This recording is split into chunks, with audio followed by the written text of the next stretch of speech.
Well, how we doing, everybody? Welcome, Gary Spikes, Crystal, as everybody's tuning in on this Wednesday evening. Let's see who else we got here. Oh, we got some conversations, I see. Well, Tracy, how are you doing, kind sir? I am doing well, Grizz. Good. Hello, Catherine. I'm actually doing pretty well. I sent you something in the message a while ago. I already seen it, Gene Hudson, and I saw that earlier today when you posted it. Oh, cool. So yeah, so tell everybody about it. Well, that the song titled TTYL by me on one of the platforms hit #1 for the state of Illinois. Now it's a smaller platform, N1M, but it's getting tons of plays, and that's all. Actually, it's a good feeling to be #1 at something. So, Right. regardless how big the thing is, right? Yes, absolutely. There's nothing wrong with that. Hey, Penny Van and everybody that's tuning in, Eric and lovely Rita May. So tonight, ladies and gentlemen, I have been on the zombie apocalypse mission. I have been stockpiling ammo and other resources for next year. So I do Oh, not know where we're going to go next year with everything going on, but I have I've no been idea. I've been picking up some ammo too. My wife thinks I'm crazy, but I go and I pick it up and just have it just in case. You never know, right? I spent like $6,300 in the past 2 weeks. Oh, that's a little more me. Yeah, when I say I'm ready for the zombie apocalypse, I mean you want a safe haven, come visit Grizzly. Y'all So heard that? yes, my street's a one way in, one way out. If you're on my street, you're here for a reason. If not, I got you. But tonight, I've got somebody that I reached out to, and luckily, she had surgery and stuff, and she's like, "Yeah, I'll come on." And I was like, "What?" I'm like, "Really?" So we have Christina George. Now, Christina George, if you don't remember her, she's a seasoned paranormal investigator, psychic medium, contactee whose journey into mystical realms has been spanned nearly 2 decades. 2 decades, that's a lot. So she's very well known. And when, anywhere from her first supernatural encounter as a tender age of 4, 4. Christina's life has been captivating odyssey into the unknown. I mean, it's unbelievable. Psychic's prodigy from childhood, Christina's extraordinary journey began where to initiate physical abilities, right? Psychic abilities. And it just goes on and on. These uncanny talents soon blossomed to full blown psychic mediumships, setting the stage for a lifetime dedicated to uncovering the mysteries. I love it. It's like, wow, where does it end? She's got So, over Brian, 20 years as a paranormal investigator too, guys. I know that's what I said. Welcome. Yeah. Unbelievable. I mean, I can go on and on for like another 20 minutes with you. Well, I appreciate it. You give me way too much credit. I don't know that I'm all that well known. I mean, but Yeah, I've definitely been in the field a long time. That's for long sure, time. and Yes, she I is well appreciate known. I'm just so. How you feeling? I just can't believe that you're here after what you've been through today. Well, I was gonna just be sitting here anyway, so bored. So instead, this is so much more fun. So if I'm gonna do something, I was excited that you invited me back. So how could I Yeah, say no? absolutely. Yeah. So let's reminisce. Take us back and walk us through your life. Man, as you said, it started at 4. Just so much has happened over the years. I'll just kind of do like a timeline real fast forward. I start seeing things around 4. Didn't seem anything strange to me. Was nothing scary, nothing like that. I saw a woman and 2 little children. I used to play with them. Of course, my mom would always say that it was the imaginary friends. That's the era that I was from, Right. uh, Right. and they just kind of whatever. They, what my mom never told me to not talk about it. She just always said that that was imaginary friends, and that I was watching too many like scary movies and things like that. So I don't really know that it's anything different. I grew up a very devout Catholic family, so even went to Catholic school. Of course, I went there asking, the priest what was going on with me, why I was seeing ghosts and spirits, and again, I'm told, there's no such thing. Christina, the young Christina, was kind of a little smart aleck, kind of like I still am. And I said, well, then why when we pray, do we say in the name of the Father, the Son, and the Holy Spirit, or the Holy Ghost? Didn't go well with the Father. So I stayed in Ah, trouble quite a bit. blasphemy. Yeah. I was also left-handed, which was, taboo. If you go to Catholic school, Um, and I was green-eyed, which is very rare as well. So, and I was always talking about dead people. So I really didn't fit in a whole lot. Um, Fast forward to a teenager. Again, I'm very sociable, love people. But as soon as I would get friends that I felt comfortable enough with around, and told them that, what I could see and what I could do. If it didn't scare them off, they would go and tell their parents about me, and their parents would basically forbid them to ever speak to me again. Wow. So I didn't grow up with a lot of friends, or at least friends that I hung out with. I did hang out a lot after school in the cemetery. Still, actually, to this day, is my favorite place to hang out and meditate. Um, for me, it's a very peaceful place. I don't know. A lot of investigators like to go and investigate in cemeteries. I don't get a whole lot of interaction at cemeteries for whatever reason. It's very peaceful for me there. I go to there. I ended up meeting some friends back in high school. They were not afraid of me. They were goth kids, so they like were really, they thought I was like really cool. Ended up getting invited to my first sleepover, and first time I go, spend the night at a girl's house, and I walk in this converted garage. They had made it into a room, and it had a table and a Ouija board Uh-oh. and candles. And you know, you act, I mean, yeah, and I would act like that now too if I heard this from somebody. But at that time, Ouija boards, now I'm 56 years old, so Ouija boards were pretty much in every Yes, they were. household, in like the board game closet. So it was nothing that was ever marketed or thought of as it was a scary thing or a bad thing or anything like that. So everybody really had it, and they used it as like for fun. That's probably why so many people have had all kinds of issues.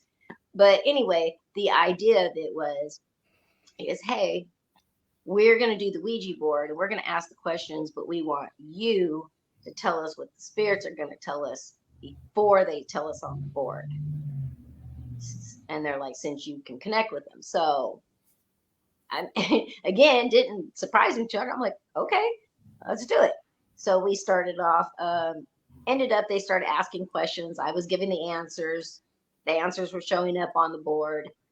That really freaked the main girl out that invited me over. And so she started like yelling and screaming at her friends, like, who's doing that?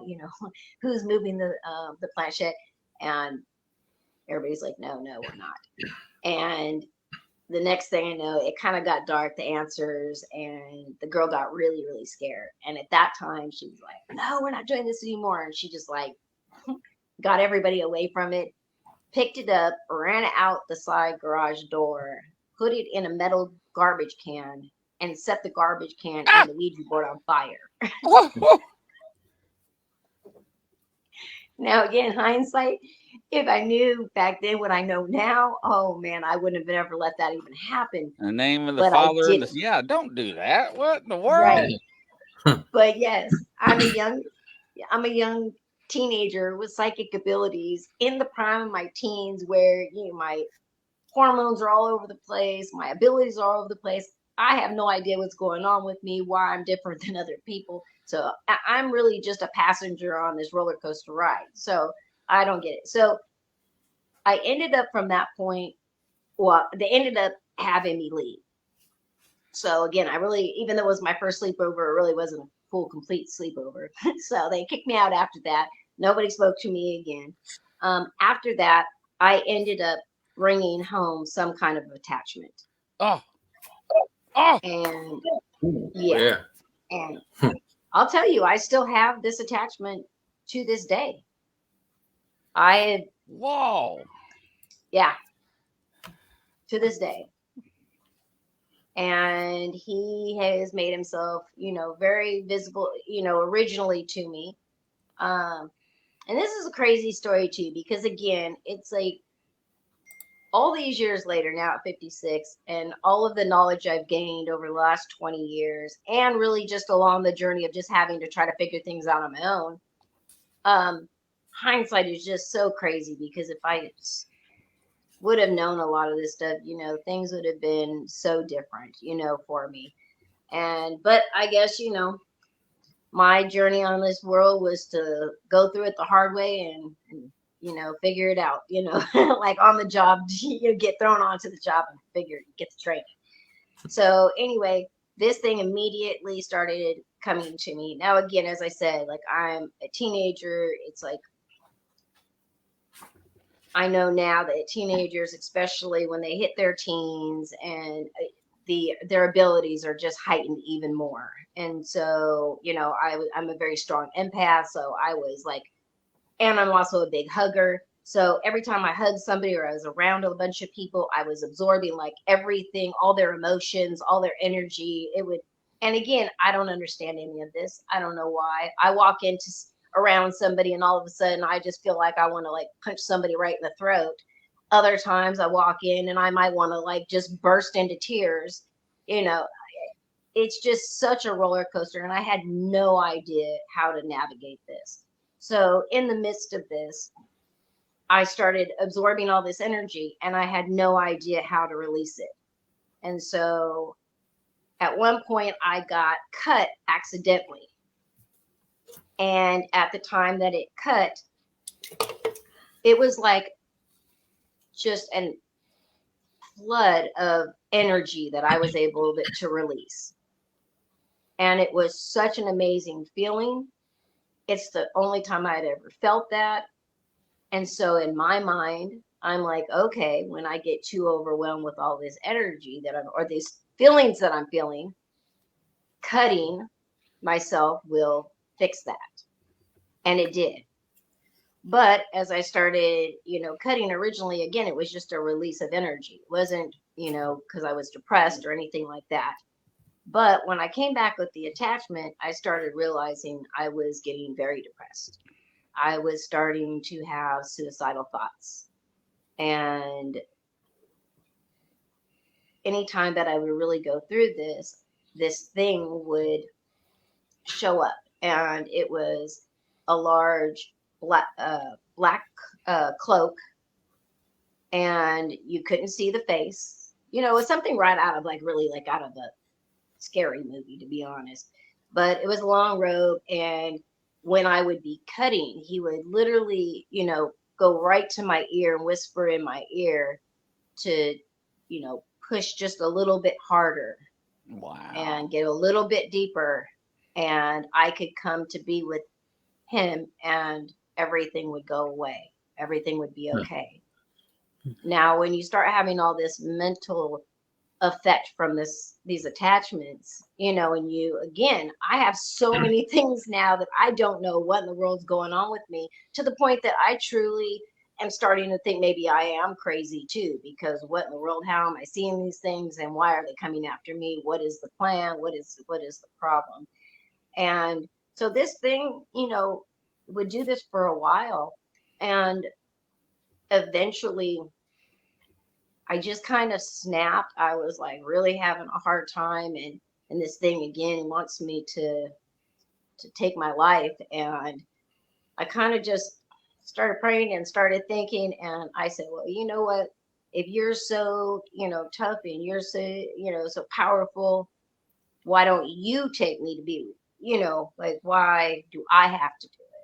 And I said, you know, and if you're so powerful, why do you hide behind that cloak and that hood? And, you know, I'll never forget it. He said, oh, you want to see what I look like?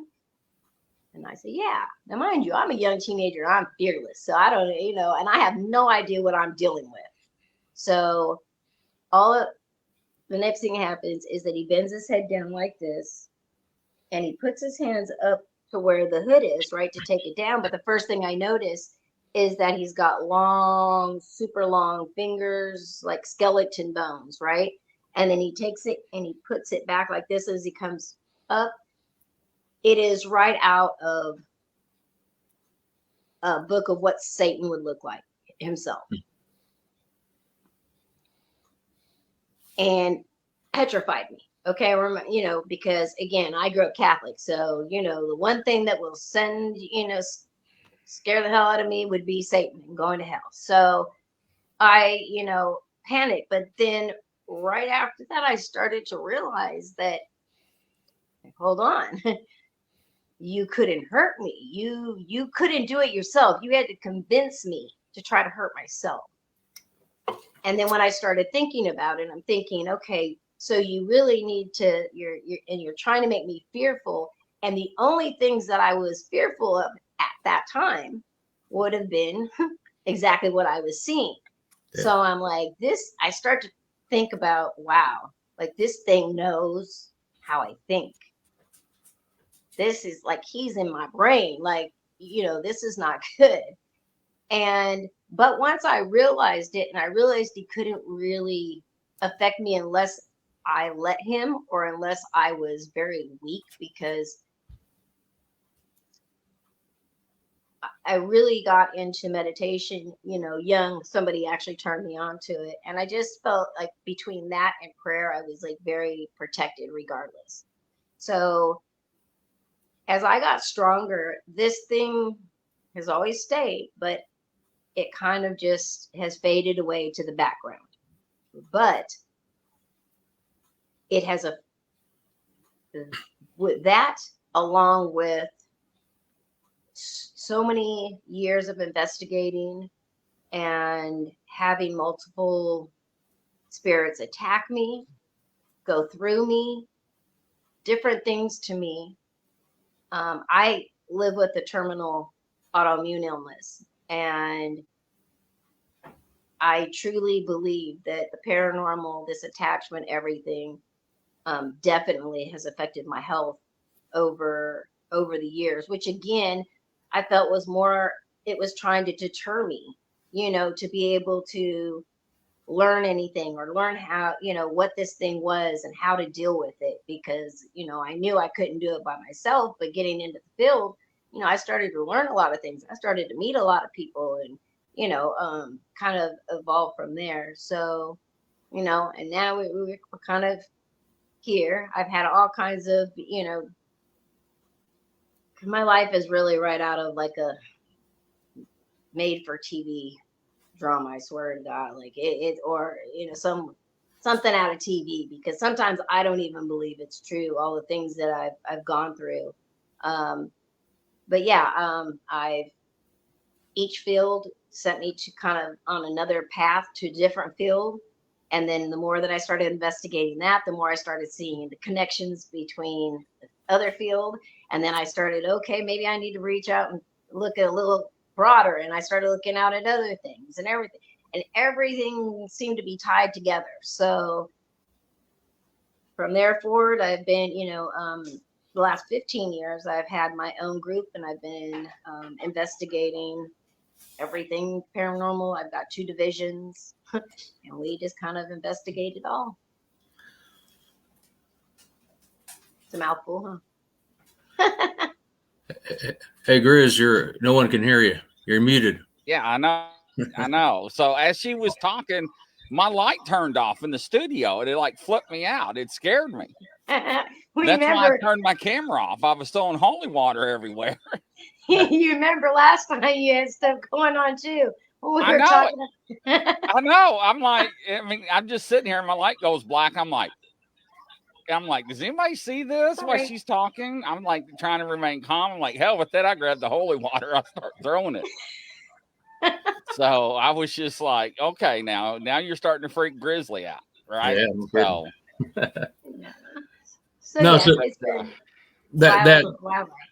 that attachment got in your teens, you said, and it stuck with you even to this day. But you did, like you said, you did learn that it couldn't hurt you. So I guess that's very interesting. So if he's still, or he or she is still there, does it try to ever attach to anybody around you, or try to interrupt anything you do with anybody around you? No, it's always just been targeted to me.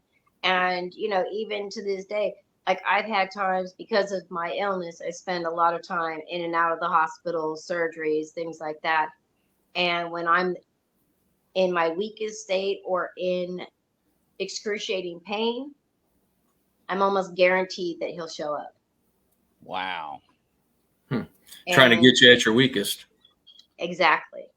When you're already in like an excruciating amount of pain, and you're just want it to stop, having somebody that can come in and kind of really manipulate the way you think can be very dangerous. So, I really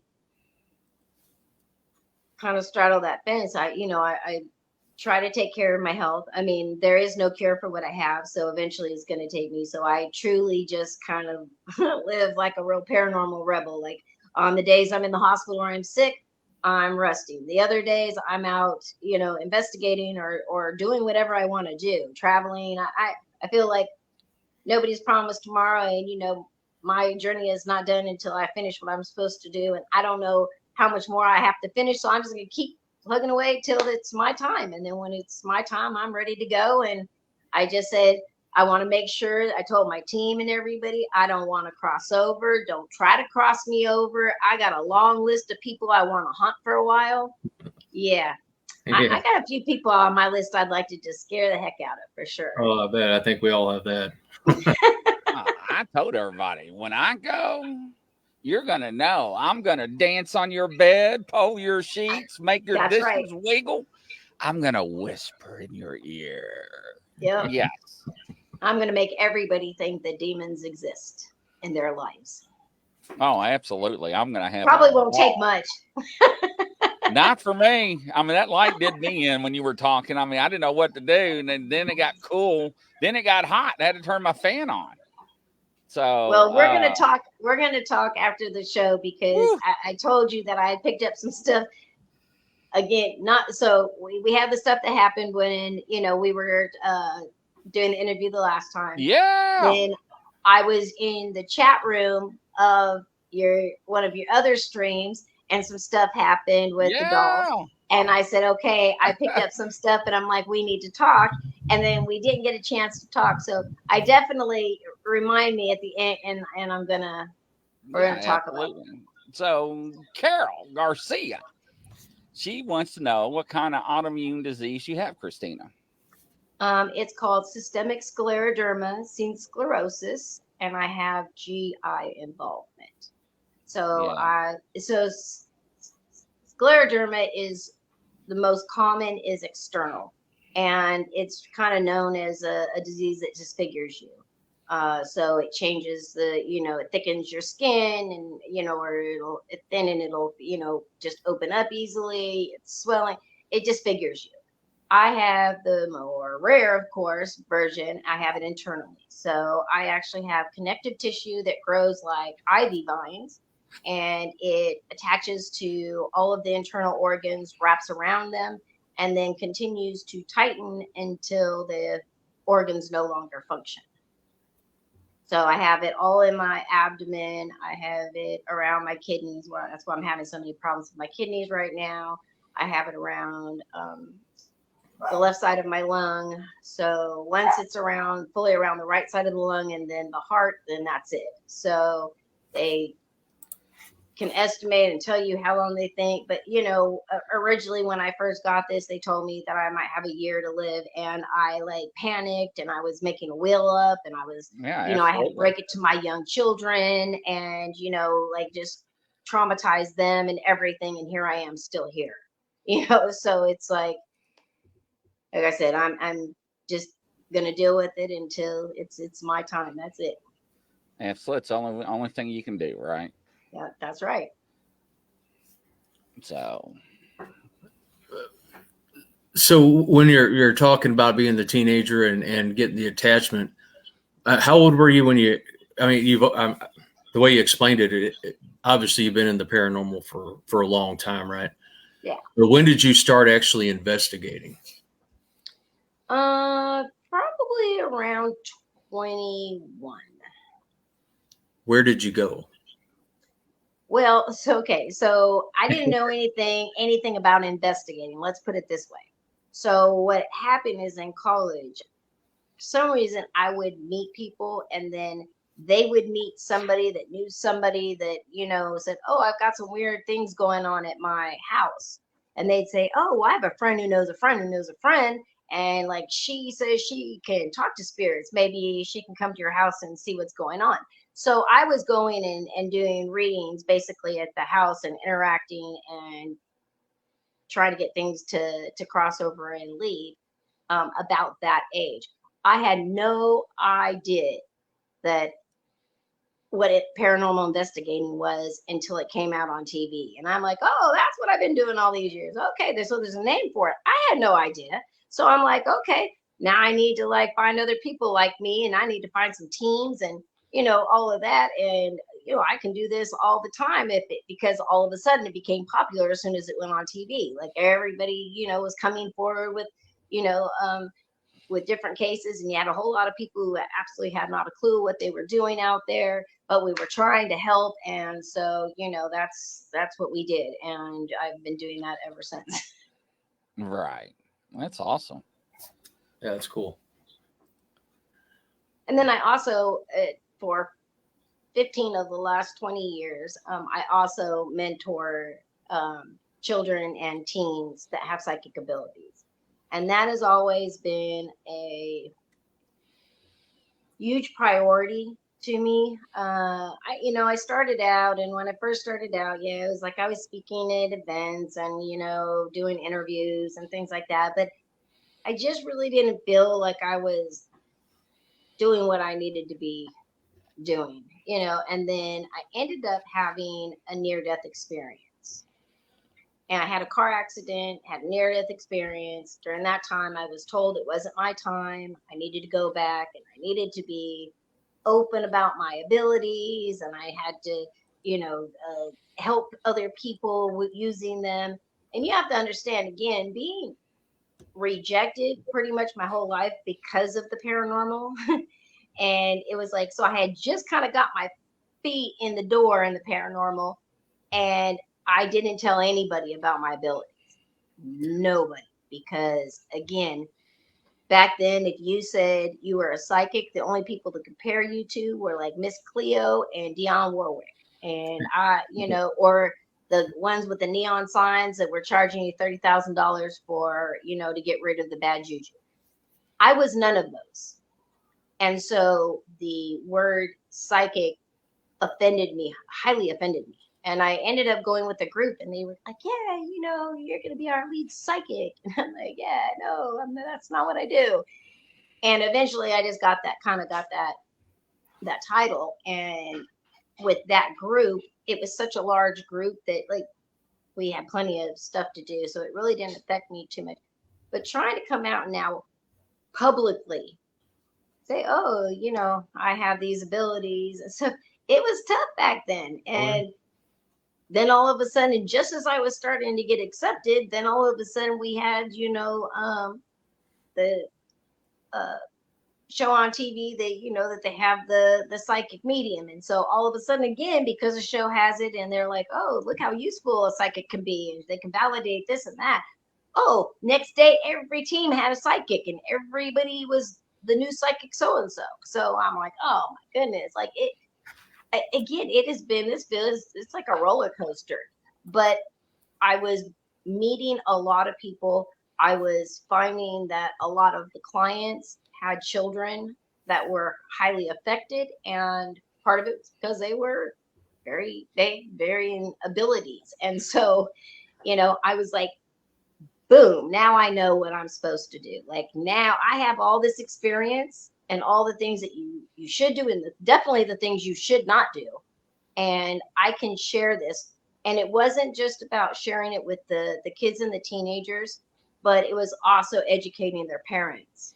Because when I leave, or we did this all usually on video, on Facebook or Messenger, or I think back then, and we were using Zoom or whatever. But we would have these, everybody meet up, and they were all over the place. That we would end up, when I started mentoring, once people started like knowing and they were talking about it on social media, I had more parents that were coming to me saying, hey, I have a so-and-so this age child. So I started different little groups, and then I started kind of like a support group chat with all of the teenagers, because I felt like, again, I knew how it was to go through just being a teenager, and much less being a teenager with abilities and trying to navigate it. So who better than to be able to talk to other kids just like you and see what works for them. And then I was able to kind of mentor and guide them on things to do and not do as well. That So that's that's been the passion. that's pretty cool. Is there any throughout the experiences before the mentoring or even after the mentoring, when you in with your abilities that you were able and you 100% truly believe that you made a difference, you helped that person out? Is there any highlights anywhere of that? You have any stories about any of that? Yeah, there's been a lot along the way. This this field has shown me a lot. I've also had a whole lot of investigators that have ended up being my clients. No matter how many times I told people, like before you go in, you need to protect, you need to, let it be known that, you don't want to be messed with. Also, when you leave, you need to make it clear that they cannot follow you back, that they must stay where they're at. They ain't got to go with you. They can go anywhere else they want. They just can't come on with you. And everybody's just like, oh, that's not important. And then, it's what kept me in business for so long because like there was constantly after, a while, they were like, oh my gosh, now I need your help. But I had this family always sticks out in my mind. So I had another team that have reached out to me and said, hey, do you think that you could come and investigate or help this family out? That there's some investigator out here and it was out of town. So it's like in our area that went and told her that she's got demons at her house. And it was like a brand new house. They just built it for their family. This guy and his team scared this family so bad that they ended up moving out of their house into a 1-bedroom apartment with her parents. So I said, sure, I'll come out there. And I went out there. Well, come to find out, this guy was not per se an investigator. He did haunted tours around town. And then when he would get called, the people that he were paying to take this haunted tour now had the ability to change up and become his team. So you got a whole bunch of people that don't know none of what they're doing. All right. And the leader doesn't either. And the leader is seeing this place as, oh, I can scare you this much. Oh, I think that you should let me put your house on the tour. And then people can come investigate to make money. So, I'm just, first of all, when I hear that a team just walked in and says, oh, you have demons. And then it wasn't even just that. They were saying that the demons were attempting to hurt their 6-year-old child. So I'm like, yes, I'll be there. So me and my team go out there. Normally how we do it, I will walk through. If my co-founder's there, she's a psychic too. We'll both walk through. We have a piece of paper and a pencil. We walk through separately and in different areas. We write down everything we pick up on. We come back out. The rest of the team comes in with all the gadgets because I can't do anything electronics. So they all come in with the fancy smancy stuff and they see what they can get. And then we have, my case manager. So she knows all the information on, what the client told them. And then we have our historian that went and did all the research to try to figure out everything. And then at the very end, and then, we'll go back and we'll go over like, our photos, our, EVPs. And the one thing with my team is that when we review evidence, we all, like if we're doing EVPs, we all have to hear the same or very similar if we're going to use it.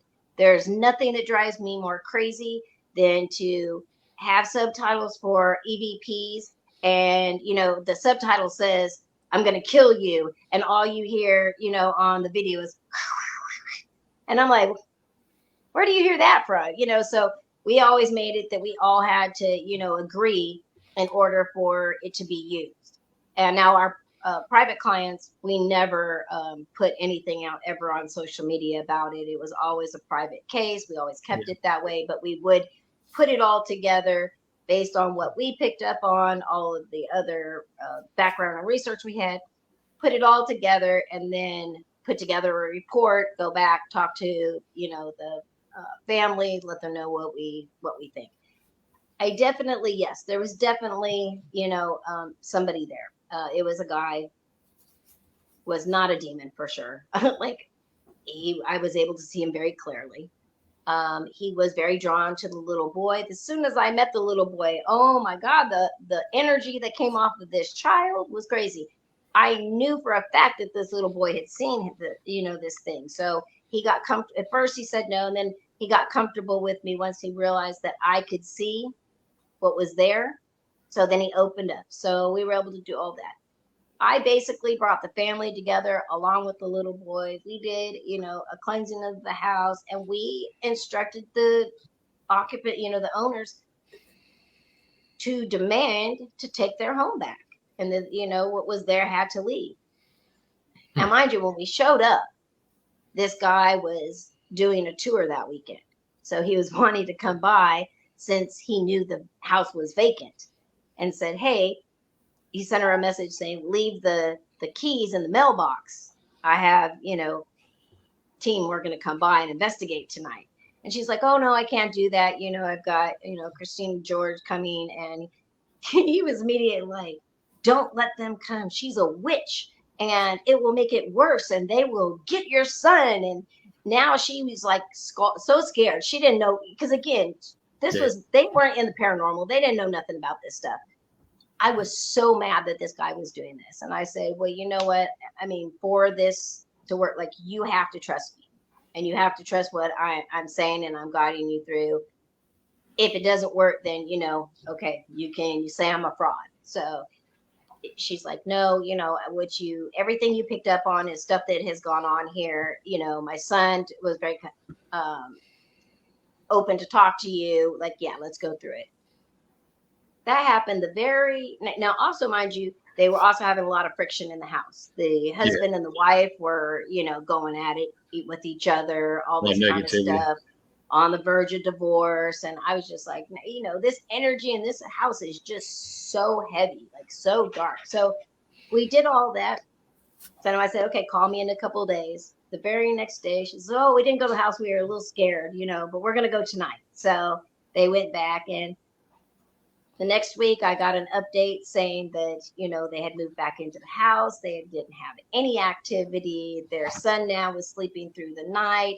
I had also given, them some instructions and worked with their son as well to kind of not be such a beacon to things, and simple things they could do to kind of protect from, bells on your doors, things like that, to keep the spirits from crossing over, different things like that.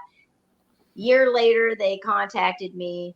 They wanted to let me know and invite me to their baby shower. They stayed happily married. Their marriage was great. They ended up having a very healthy baby girl, and they're still together to this day, living in that house. So let's go figure. Well, that's a great story. That's something to be very proud of, huh? That's cool. Well, I just feel like if I can help, even if it's just one person, whether it's, doing interviews or helping somebody on a case, or getting rid of, paranormal activity, or educating them, whatever it is, that's what I'm supposed to do. So if it just helps one person, I'm hoping I get the brownie points so that I don't have to, regenerate and start this whole crap show over. I'm trying to get it right this time. Well, suicide is the number one leading life taker in America right now. It's at all high statistical. It is alarming a rate. The statistic is. And I mean, the book Whispers of the Mind, right? The one I wrote on psychics, it's going to be released here probably in the next 90 days. What you all went through growing up, and the difficulties of fitting in, and how you was treated and stuff. It's just mind blowing, right?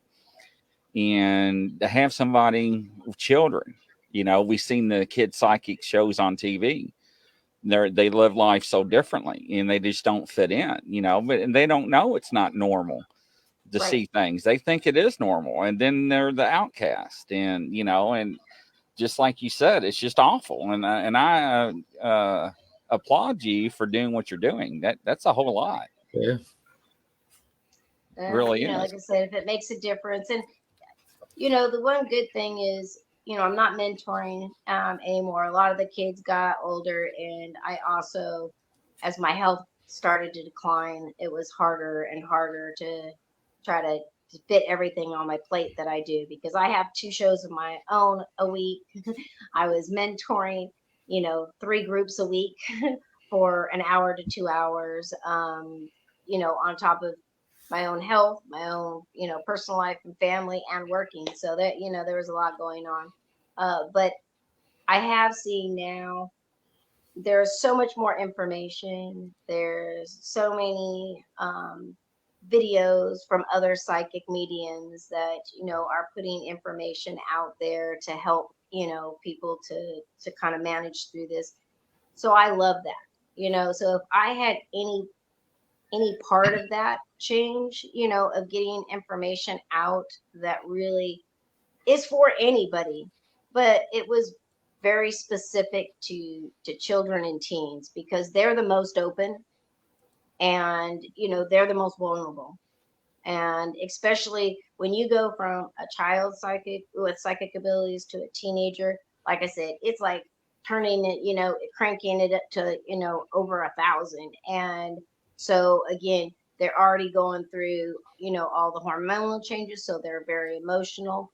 Think about right now, like think about during the pandemic, you know, and everybody in the world's life was shaken upside down. We experienced something that nobody ever had experienced before, and put that on top, and the isolation, and now you don't really have friends, and now instead you've got social media. But on social media there's online bullies, and, you Right. know, they'll mess with your head so much that I've seen so many people over the last 20 years, and a lot in the paranormal field, end up committing suicide because rumors were being put out about them and people were believing it, or people were, you know, bullying them or getting mad at them and put all their information out, or all their deep secrets, and, you know, your supposed friends. And it's hard. So I really wanted to target on, you know, the younger generation, so that by the time that they get, you know, to be an adult, they can be a lot stronger like I am, you know, now. Right. Yeah, there's a lot of ego in this business. That's what Yeah, I know. unfortunately. Yeah. Yeah. You know, and I get a lot of flack because on my shows, you know, I get people that come on all the time, and they're, you know, tooting the whole, oh, para unity, and it's such a great, you know, field. And I'm like, where are you at? Because first of all, there is not any damn unity in this field. There are small groups all over the place that they really just work together, or they know a small amount of people in their area that they deal with. Otherwise, people are jealous, so they don't want to work with other teams, because they also don't want other teams investigating their locations. I have never seen such a jealous and ego filled field in my life. And it doesn't get better. I keep thinking, ooh, you know, is we evolve, like, you know, it'll get better. No, it's actually got more petty and worse. Yeah, we have a building here in Alton, and I'm not going to say what it is because the other teams, you know, we're all close to each other. But the one team pays it so they're the only ones that can hunt it. To me, Oh, yeah, I would want someone else to hunt it to see if my stuff's true, right? absolutely. Yes. There's no That's reason for it, but it is what it is. You know, so you got to just go to the next building because around here it is pretty good area for ghost hunting. But yeah, no, yeah. I understand exactly what you're saying. I've literally had people in this field. I have a guy, one of my team members, his cousin is, he does the paranormal and the crypto and all of that and the UFOs, and he also has a radio show. So the fact that we both did the same thing, he was really jealous for some reason, and there was no reason to be jealous. We are in completely 2 different areas of California, and myself and my teammate, we were going to go to Fresno, and his cousin literally called me up and said, "Oh, you can't come to investigate in Fresno. This is my town. You live in Sacramento. Sacramento is your city. So you don't come to my city." And I thought, really? Okay. I hung up, and 2 days later, I was right in front of his house, live streaming, saying hi, because it's ridiculous. It happens all the time, but I don't understand it. How can you? I've even had multiple people investigate the same location, and then they're all fighting each other over who investigated first, and whose evidence is BS, and because it's not the same as it makes your head hurt. I'm telling you. That's why at this age, I have a very small circle of people that I investigate with and interact with, because the drama is real out there. Yeah. Yeah, it really is. Yeah, and doing this with Grizzly is, opened up my eyes. And I'm always thankful for him for asking me to do it with him.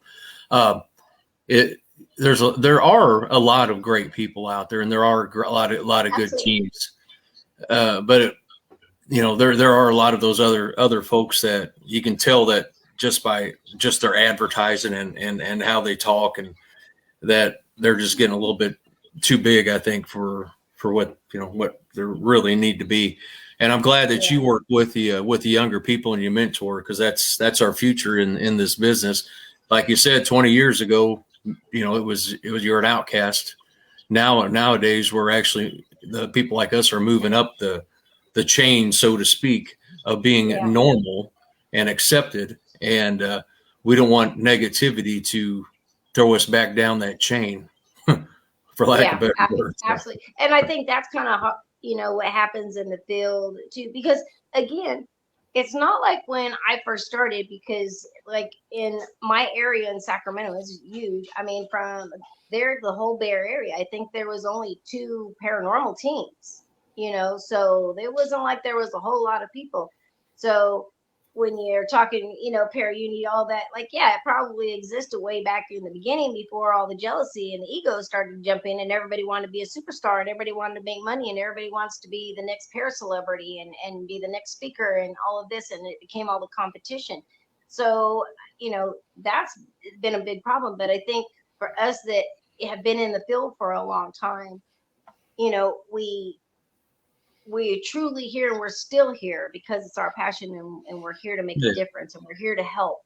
And when you see new people come in, and everything is a demon, and it's all for a thumbnail for YouTube just to get clicks and and monetize, that bothers me, because again, it's like you've got a lot people like us, we see the fakery, we see what's going on, but to just like the rest of the people in the world that aren't in it, they don't see that, and they take that as truth. And everybody wants to claim they're a damn paranormal expert, and I'm still trying to find one, because I've had the paranormal life my whole life, and I still have tons of questions that I wish somebody could answer for me.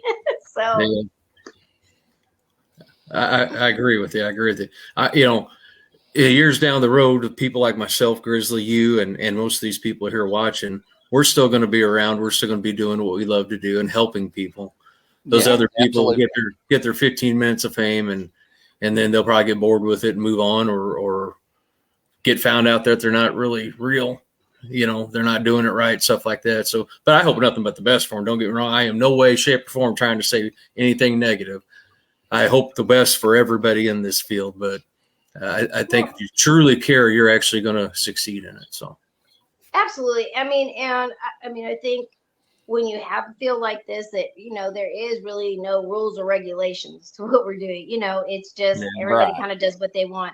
How can you regulate it? Everybody's gonna have different opinions. You just kind of have to either learn to just, it is what it is, mentality, or you just got to separate yourself. A lot of people want to leave the field, but I'll tell you, the people that have stuck around, the one thing I will say that I would change over the years, if I could turn the times back, is I would have not got caught up so much with the drama within the field, because being a radio show, everybody wanted to bring their drama so I could expose somebody.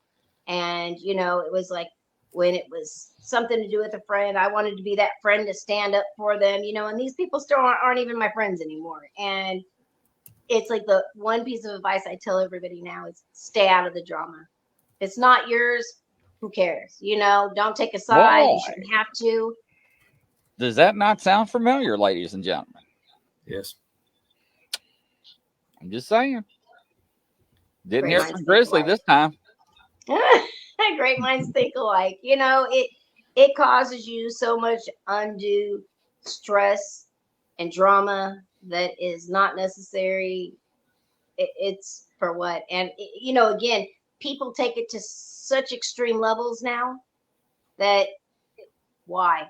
Why? It doesn't have anything to do with you. Even if it does have anything to do with you, who cares what somebody else thinks? Yep. Who cares?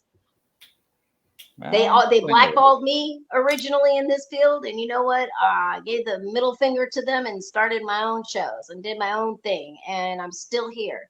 So you know, if people don't want to accept you, be you, do you, and you know, the right people will come around and into your life and into your circles. That is correct. I'm a firm believer of that. And how do people reach you and find you? So you can find me anywhere on social media. It'll always be under Paranormal Investigator 916. And you can email me at paranormalinvestigator916@gmail.com. Or you can go to either of my radio shows, Paranormal Connections radio show and Top Secret News radio show. Awesome. Wonderful. What do you think, Tracy? I think this was a great interview. I'm looking her up right now. I don't want to lose that information, right? Oh, thank you. That's so sweet. Yeah. No, it was a great interview, and we need to have her back on sometime soon, Grizz. There's some more stuff to dig into. Oh, yeah. You have not even broken the surface, my friend. I can assure you that. But from coast to coast and around the world, ladies and gentlemen, that's a wrap. We'll see you at 9 o'clock. Take care. Bye-bye. Thank you.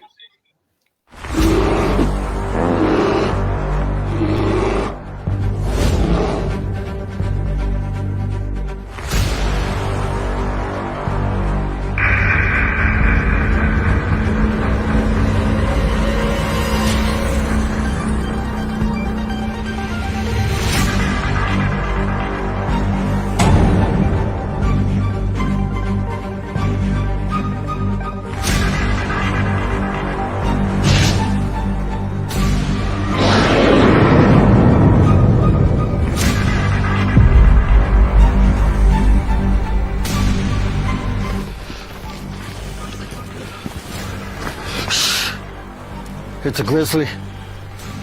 Should we get out of here? No, we're gonna watch and listen.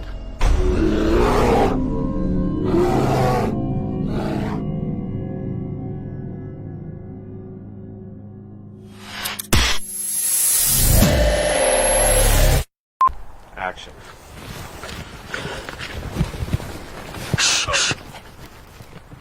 It's a grizzly. Oh, shit, should we run? No. Action.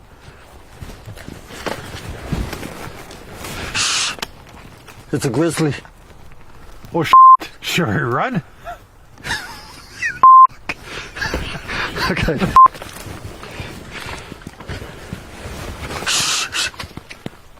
It's a grizzly. Are you sure it's not a chipmunk? Action.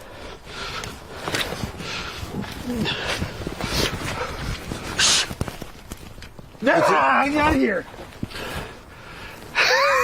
Action.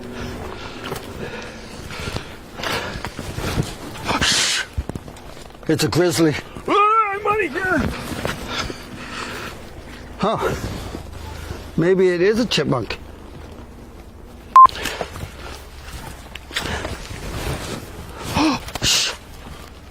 It's a grizzly. Are we gonna die? I don't know. We're just gonna sit here and listen and watch. Let's get out of here, maybe. Fall!